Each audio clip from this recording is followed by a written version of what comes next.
Comando do Exército Brasileiro decidiu que a participação do general Eduardo Pazuello, ex-ministro da Saúde, em manifestação de apoio ao presidente Jair Bolsonaro, não configura transgressão disciplinar e informou que Pazuello não será punido. Setores da velha imprensa vinham pedindo a punição do ex-ministro por ele ser da ativa.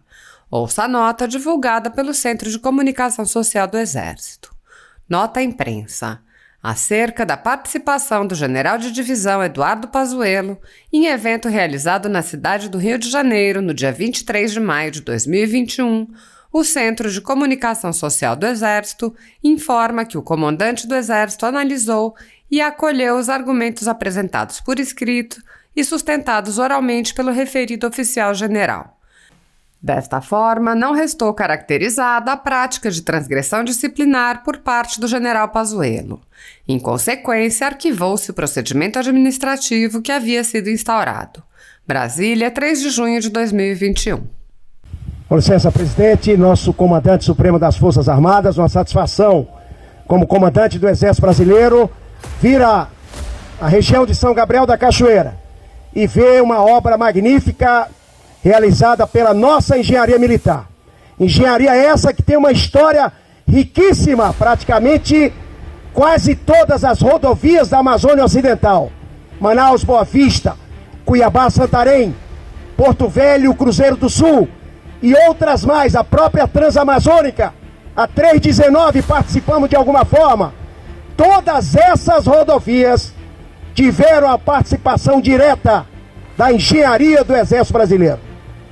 E o meu tributo à arma do Castelo Lendário aqui presente, todos os militares que participaram dessa obra, e nós temos aqui o chefe do Departamento de Engenharia em Construção, o General Arruda, o comandante do grupamento de engenharia, General Marcelo, lá em Manaus, que coordena todo esse trabalho.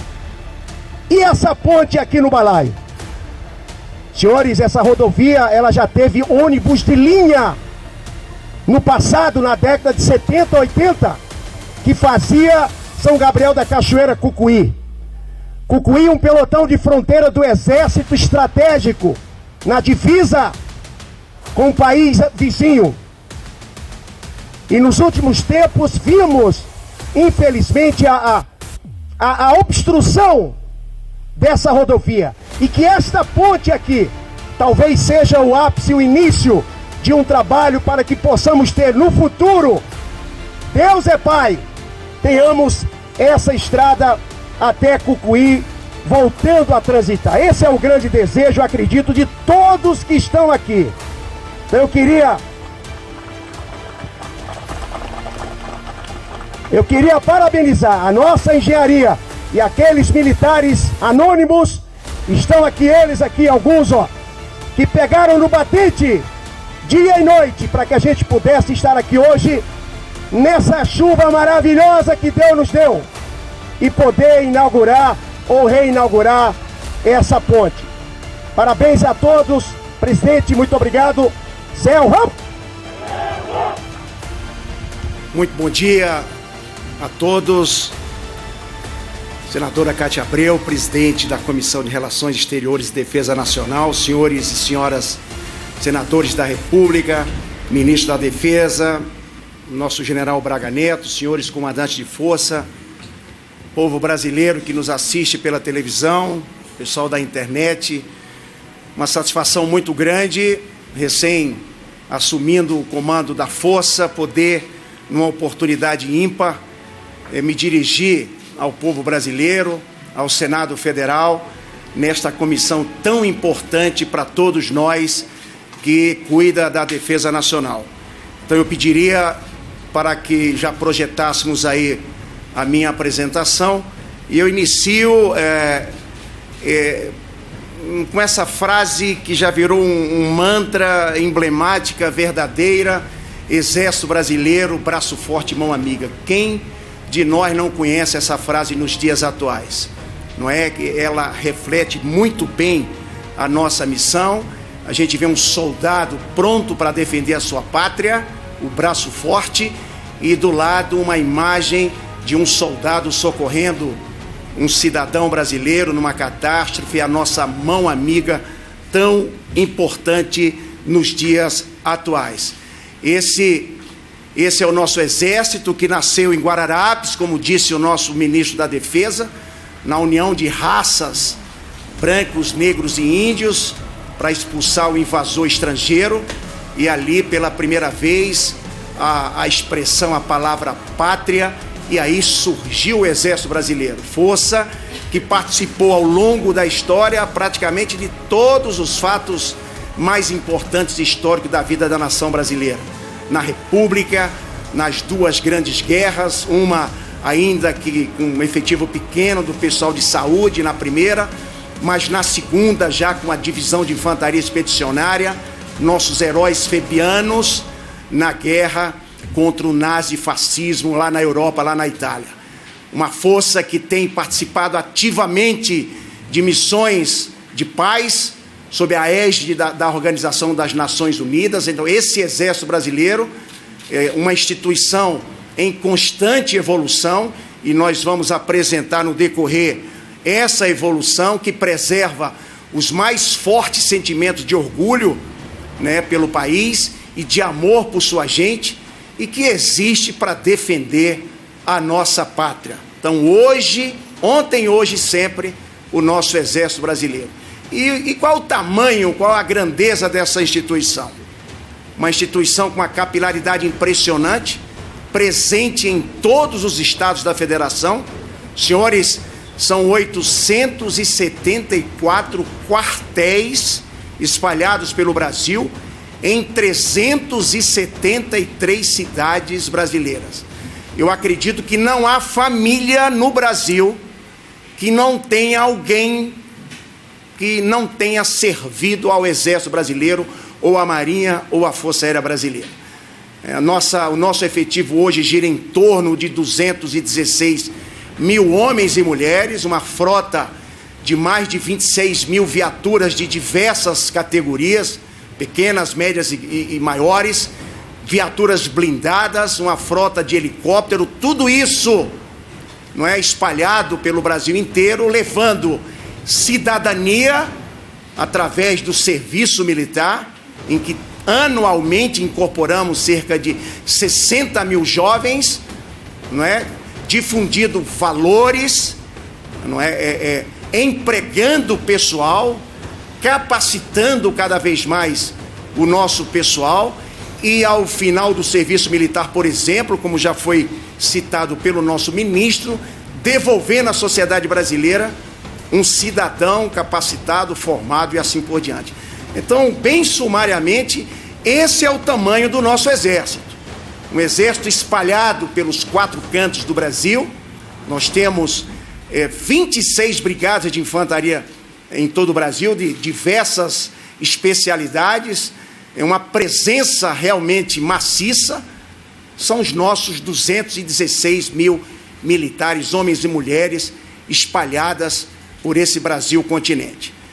Eu faço um destaque aqui, nós somos divididos em 8 comandos militares de área: Comando Militar da Amazônia, Comando Militar do Norte, abrangendo ali o Pará, o Maranhão e o Amapá, que eu tive a honra de comandar e de ali conviver com aquele povo bom e ordeiro durante 2 anos e 4 meses. O Comando Militar do Nordeste, o Comando Militar do Leste, ali em Minas Gerais, Rio e Espírito Santo, o Comando Militar do Planalto, aqui no centro, o Comando Militar do Sudeste, que abrange o estado de São Paulo, o Sul, no Rio Grande, Santa Catarina e o Paraná, o Comando Militar do Oeste, com Mato Grosso do Sul e o Mato Grosso. São 8 comandos militares de área. Uma presença nacional realmente. Eu destaco aqui a nossa fronteira. Eu sou um amazônida, apesar de ter origem cearense, como disse a nossa senadora Cátia Abreu, mas passei 10 anos da minha vida na Amazônia. E aí eu faço o meu tributo, a minha homenagem ao soldado amazônida, não é? Projetando aí os nossos pelotões de fronteira na Amazônia Oriental, Ocidental, e caindo mais aqui para o sul, os 8 pelotões de fronteira que temos no Mato Grosso do Sul. Então, é uma missão diferenciada, árdua, e que a gente tem que manter dentro de projetos estratégicos que mostrarei mais à frente, não é, a garantia dessa nossa soberania, da nossa preocupação eterna com a nossa Amazônia brasileira. E aí está, eu separei nesse slide propriamente dito, são meia dúzia, são 6 brigadas de infantaria de selva, e aí só para os senhores terem uma ideia, um efetivo aproximadamente de 30 mil homens em toda a Amazônia, considerando a oriental e a ocidental, em torno de 10 mil militares na oriental, Pará, Amapá e Maranhão, e em torno de 20 mil militares na Amazônia Ocidental, estado do Amazonas, Roraima, Acre e Rondônia. Então eu tenho um carinho todo especial por essa área e é uma preocupação do Exército Brasileiro priorizar a nossa Amazônia, porque as riquezas, o potencial da Amazônia, a preocupação com a questão do meio ambiente, isso é pauta diária da nossa força na defesa e na proteção das nossas florestas, da nossa Amazônia. O que nós entregamos para a sociedade brasileira? Recebemos da sociedade um orçamento, recebemos toda a pujança das responsabilidades que impõe a missão da força, e nós devolvemos, eu citei algumas, a defesa da pátria, a mais importante. Manutenção da paz, já me referi nas missões de paz. Na Operação Acolhida, lá na Venezuela, operação humanitária de acolhimento, de interiorização de amigos, de irmãos venezuelanos que acorrem ao Brasil na busca de um emprego, de alguma coisa melhor. Na garantia da lei e da ordem, tão bem falado aqui pelo nosso ministro na sua introdução, no apoio à defesa civil, não há catástrofe, não há nenhuma coisa mais grave que aconteça na nação brasileira, que a nossa defesa, que as nossas Forças Armadas não estejam ombreadas na solução desse problema. Projeto Forças no Esporte, na distribuição de água no semiárido nordestino, perfuração de poços artesianos, na construção de estradas com o emprego da nossa engenharia. E eu cito um exemplo bem característico recentemente da nossa BR-163, lá no sul do Pará, que eu estava lá e vi a inauguração daquele trecho em que todo ano era aquele problema por conta da chuva, e hoje nós temos a BR-163 transportando os grãos aí do norte do Mato Grosso, sul do Pará, na direção ali do porto de Miritituba e daí para o mundo inteiro. Então é um exemplo que a gente cita da participação da nossa engenharia militar nos contratos, nos acordos com o DENIT, com o governo federal. O apoio à saúde indígena, o apoio à pandemia. Nós estamos há 1 ano e 2 meses nos 10 comandos conjuntos, vivendo diuturnamente o apoio à população brasileira nessa pandemia. A fiscalização de produtos controlados, nas operações Verde Brasil, Ágatas da Vida, no combate aos ilícitos ambientais e fronteiriços. São essas as principais entregas do Exército Brasileiro à sociedade da nossa nação. Mas o Brasil, ele, nos últimos 20 anos, ele vem evoluindo e buscando progresso e acompanhando o desenvolvimento, a globalização, e tudo, em todos os sentidos. E há 20 anos atrás, o Estado-Maior do Exército, o Exército Brasileiro, criou o grande programa estratégico do Exército. Então são 3 subportfólios, uma delas na defesa da sociedade, a gente vê aí na elipse verde, na elipse azul, na geração de força, e na elipse marrom, a dimensão humana da força, que cuida dos nossos recursos humanos. São 17 programas que nos últimos 20 anos e vão se desenrolar até 2039 e 40. Eu cito ali na defesa da sociedade o programa Guarani, produção de blindados com engenharia nossa, com tecnologia, como disse o ministro da Defesa, inclusive com possibilidade de exportação. O nosso SISFRON, Sistema de Monitoramento da Fronteira, muito importante, principalmente na coibição do tráfico internacional de drogas. O Astros 2020, que é artilharia pura na defesa da pátria, o OCOP nosso, que é interno, a aviação do Exército. Nós temos uma aviação que já passa de 20 anos e tem que ser modernizada, helicópteros que tem que ser repotencializados, helicópteros novos que tem que ser adquiridos, tudo isso para a defesa da pátria. E há um programa específico para isso. Na área de defesa cibernética nem se fala. Hoje em dia não há nação, país no mundo que queira ter um posicionamento em alto nível se não tiver um programa de defesa cibernética atuante, o proteger, a defesa antiaérea, o projeto Lucerna, que é na área de inteligência, na geração de forças, a parte de gestão de tecnologia de informação, na logística, na área de engenharia, na dimensão humana da força, a parte educacional e cultural, tão bem relatado no início da nossa audiência pela nossa presidente, que é fundamental o sistema educacional, a base do Exército Brasileiro e das Forças Armadas estão na qualificação dos seus recursos humanos. É prioridade 1 essa formação. E a força da nossa força, em que a gente abrange vários subprogramas, principalmente na área pessoal, saúde e assim por diante. Essas capacidades e benefícios advindas desses 3 subportfólios e programas que me referi anteriormente, nos dá capacidade de dissuasão, também já referido pelo nosso ministro, e tão bem dita na frase do nosso Barão do Rio Branco: projeção internacional, apoio às ações de segurança pública, nas operações interagências. Hoje nunca vi, olha, eu já tenho uns 47 anos de serviço, nunca nos integramos tanto com as agências governamentais e os órgãos de segurança pública de todos os estados. Na área de pesquisa, desenvolvimento e inovação, um orgulho para nós ontem participar de uma solenidade lá na Força Aérea Brasileira a respeito de lançamento em Alcântara. Mudança de perspectiva para melhor. O estímulo ao desenvolvimento nacional, como disse o ministro também, eu faço essa referência, como a defesa ela é rentável, não é? Nós temos um trabalho feito por outras organizações, inclusive com a Confederação Nacional da Indústria, que chegamos à conclusão que para cada real investido na defesa, o retorno é de R$ 3,66, mais do que na metalurgia, nas telecomunicações, na informática. Isso não é número à toa, isso é verificado realmente em pesquisas, em outros trabalhos.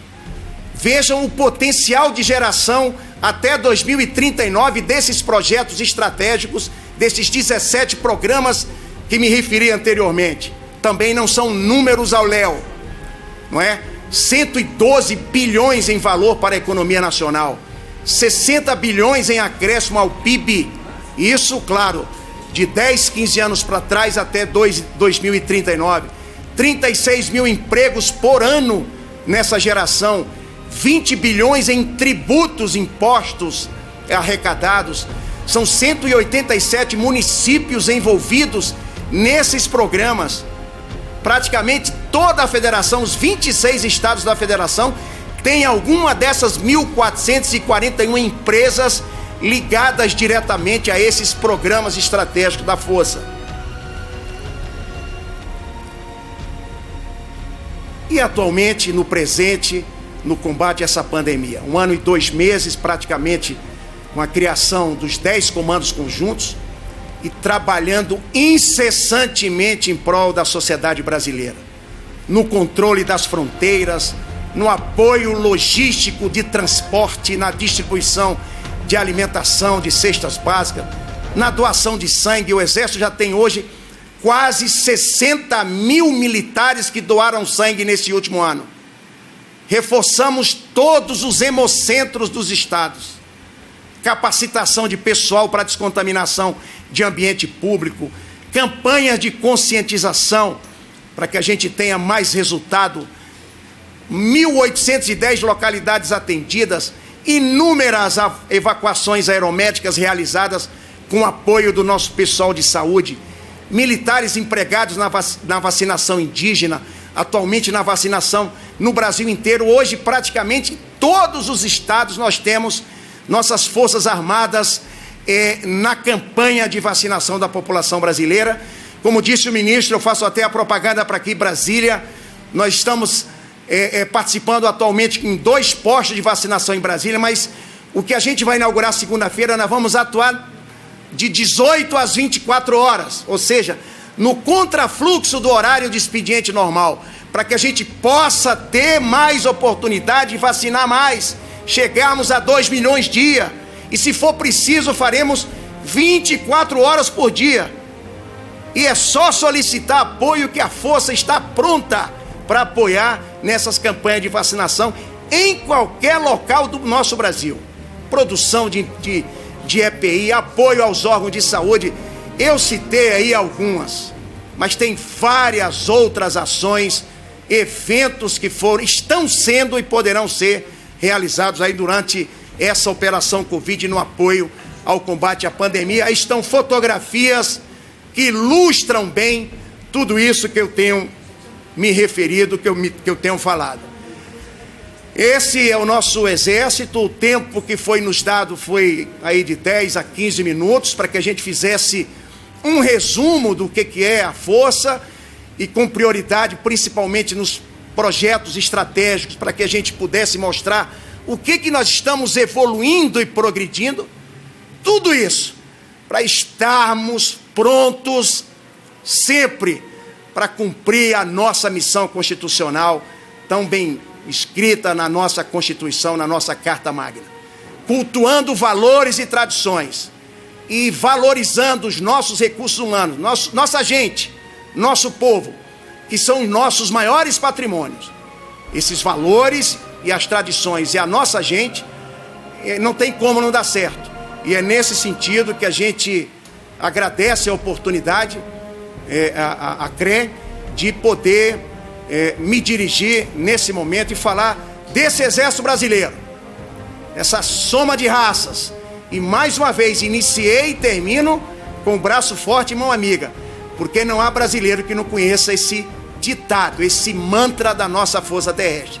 Braço forte na defesa da pátria, na garantia da lei e da ordem e na garantia dos poderes constitucionais. Mão amiga na atuação na Covid, na ajuda humanitária lá na fronteira com a Venezuela, por exemplo, e na cooperação com órgãos públicos, nossa engenharia. Mais uma vez, a minha continência, a minha vibrante continência a todos, e agradecer. Eu sei que aí na telinha, me perdoa aí até um pouco a tranquilidade, tem senadores que já tiveram a oportunidade, por exemplo, eu vejo o senador Nelsinho Trade, não sei se está ainda na linha, em que tive a honra de receber lá no Oiapoque, numa visita de parlamentares, de deputados e senadores, para conhecer a nossa fronteira norte, lá no Amapá. Como isso aconteceu em outras épocas, na Amazônia Ocidental, Oriental, no Mato Grosso, no Sul, e a gente quer sempre a presença dos nossos parlamentares, para conhecer de perto o trabalho da nossa força. Muito obrigado, presidente. Obrigada, general, comandante do Exército Brasileiro. Eu tenho a convicção de que todos que nos assistem na TV Senado, que nos assistem aí na tela, remotamente, os nossos senadores, ficaram bastante entusiasmados e emocionados com a força da sua palavra, o amor que o senhor tem ao Exército, que o senhor representa tão bem, e isso só aumenta o nosso orgulho e a emoção em nossos corações.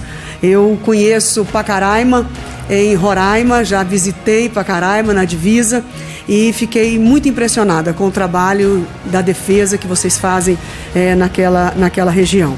Muito obrigada, general. Passo agora a palavra para o nosso último convidado, Tenente Brigadeiro do Ar, Carlos de Almeida Batista Júnior, comandante da Aeronáutica do Brasil. Com a palavra, obrigada. Muito obrigado.